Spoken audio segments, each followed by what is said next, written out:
seems like he just locked it under braking. Wow, just locked the rears. Completely locked up the rears. Is that possible? Stroll is not looking where he's going. He completely shunted into my car. It's one of the most... Can you stay out on this condition? Can you stay out? Yes! He came back on the circuit like an idiot. Lance did the same then to a Toro Rosso. Lance Stroll som missar.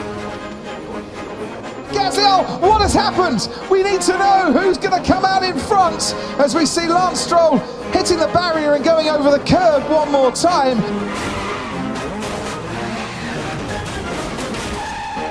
Lance Stroll. Sir Lancelot. Lance strolled you around the outside. This video is gonna be about the best F1 driver, from his family that is. From being a potential future star, to maybe he's not Ayrton Senna material, but he's more than decent, to being clowned by everyone so hard that he's become the poster child for underperforming paid drivers. Now, to understand why Lance Stroll was considered a very promising driver when he came into the F1 scene, we gotta go back. Say what you want about Lance, but the kid had results. Karting domination, he got it. Multiple championships, he got it. You name it. In 2014, he bagged the Italian F4 championship, and in 2015, his rookie year in the FIA F3 European Championship, he finished P5, pretty solid, right? But then came 2016, his second F3 season. Lance destroyed the competition, taking the championship with ease, and at that point, people thought, man, this kid got the goods. He might be special actually. So naturally, you think, alright, he'll jump into F2, learn the ropes, get better at racecraft, and become a more complete driver, right? Wrong. My guy skipped the Formula 2 grind entirely and signed with Williams for a full-on F1 debut after just 3 years in single-seaters. Now, let's talk about Williams in the 2010s. Back in the day, this team dominated. Best cars, best drivers. It was, wait for it, a legend, wait for it, and I hope you're not lactose intolerant because the second half of that word is dairy. but by the 2010s, oof, Williams had fallen hard. Outdated tech, poor development, and a business model that screamed, bring a bag of gas and you're hired. They were basically the unofficial paid driver academy. Williams is the only team that can have a whole wall of fame of paid drivers, with my goat Tiffy being up there. Not disrespect my guy though, as he's a pretty chill dude. He's a pretty chill guy. Now back to the Prime Minister of Midfield Tourism. Get it? Because always hanging around but never quite settling anywhere exciting. Lance Stroll's first season with Williams in 2017 was a wild mix of highs and lows, and memes of course. Let's start with the obvious. He was very raw. His first few races were a mess. Crashes, DNFs, and struggling to even finish. But that was expected because he skipped Formula 2 and had to go against the best drivers in the world. Also, the fact that the Williams FW40 was what would you get if you threw a Mercedes engine on the top of a Walmart's open car that is in milk condition didn't help either. On Baku, out of nowhere, Sir Lancelot Stroll, Lance, the GOAT, pulled off a masterclass to grab P3. Not just P3, but he was P2. He lost P2 by a few milliseconds. He became the second youngest podium finisher in F1 history. For a moment, the doubters went quiet. So after that Baku moment, you'd think Lance would ride the wave, right? Wrong. 2018 rolls around and Lance Stroll is still in Williams. But now it's even worse. The FW41 was even more of a disaster. I mean, seriously, they somehow managed to build a car that was slower than a broken down go-kart. He finished 18th in the championship with 0 points, but hey, at least he didn't crash as much, right? Progress, I guess, it's the small things in life. Then came 2019, Williams to Racing Point was the move, mainly because Stroll's dad, Lawrence, bought a stake in the team. And suddenly, Lance is the guy at Racing Point. What a crazy coincidence, right? He still wasn't exactly lighting up the track. He spent most of the year fighting for 10th place, which is fair, and he also had a few solid performances here and there. He wasn't a total disaster, but he wasn't exactly putting the world on notice either. But to be fair, the 2019 Racing Point was pretty bad.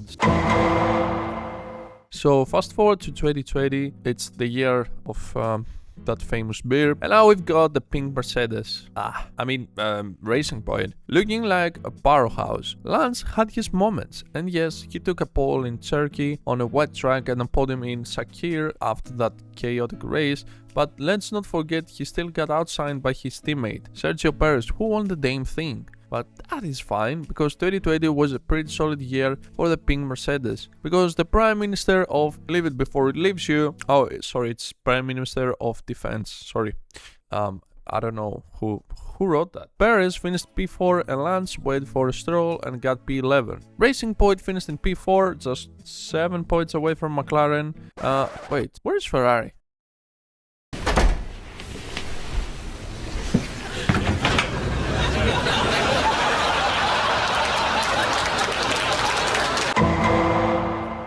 Now, in 2021, Racing Point becomes Aston Martin and the pink Mercedes got a new nickname, the Green Tractor. Bam, new livery, new name, same midfield struggles, but hey, at least it's green now. Pretty terrible season, but at least they got a podium thanks to Seb. Aston Martin's 2022 season was a disappointment. Amart 22 was slow as hell and inconsistent, leaving them stuck in midfield. Lance Stroll did just enough to grab some points here and there, but nothing spectacular. Overall, it was a year of pain. Vettel retired and then 60 years young rookie Fernando Alonso joined the team. 2023 was pretty boring in terms of championship, but in terms of podiums up for grabs, it was a whole different vibe. McLaren was shit, but then they weren't. Ferrari was Ferrari, and Mercedes, even though terrible, they managed to finish above Ferrari. Now, the highlight of that season, besides Max winning his third title, it was the new Aston Martin A-Mark 23. Besides attracting negative attention because it looked familiar to another fast car, in 2023, Aston Martin was very fast. So Lance finally has his shot to show to everyone that he's not just a paid driver. It's time to start his redemption. Nope, he got completely destroyed, and the 2023 season further highlighted how bad his racecraft and qualifying pace is. Fernando Alonso in the same car scored 206 points and he finished 4th in the Green Tractor, while his total points was 73.5% of the total points Aston Martin scored that season, because Lance Stroll only scored 74. And to make matters worse, Fernando Alonso had 1 fastest lap and 8 podiums, with one of them almost being a Monaco win, if the Aston Martin strategies didn't cosplay as the Ferrari team, that is. While Lance Stroll finished the season with 0 fastest laps and 0 podiums. Yeah, not great. So why the hate? Lance went from promising talent to okay, he's decent, to being cloned in the same car. Alonso was making magic happen while Lance was simply inconsistent, unable to deliver when it mattered, and he couldn't even out-qualify or race well enough to match Alonso's pace.